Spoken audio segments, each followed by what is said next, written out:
Step 1. Start the VGC service. Open the Start menu and search for Services. In the Services window, scroll down or press V on your keyboard to find VGC.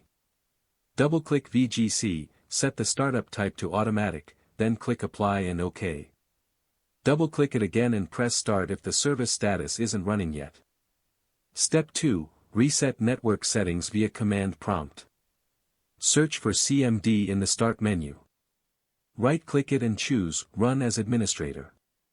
Type the following commands one at a time and press Enter after each. Netsch WinSock Reset. IP Protocol Configuration /flushtons. Then close the command prompt. Step 3. Update Windows and reset network. Go to Settings Windows Update. Click Check for updates and install any pending ones. Next, go to Network and Internet Advanced Network Settings Network Reset. Click Reset Now, then restart your PC when prompted. Step 4. Adjust Valorant compatibility settings. Right-click on the Valorant shortcut, choose Properties. Go to the Compatibility tab.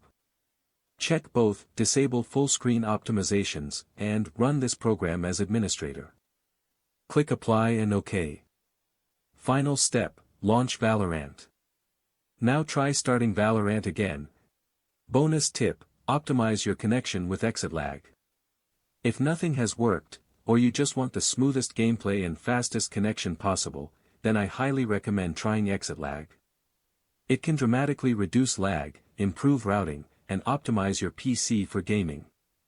Use the link in the description to get a discount and test exit lag yourself. Let me know in the comments if it helped you fix the issue or just improved your gameplay overall. If this helped, give the video a like and subscribe for more easy fix tutorials.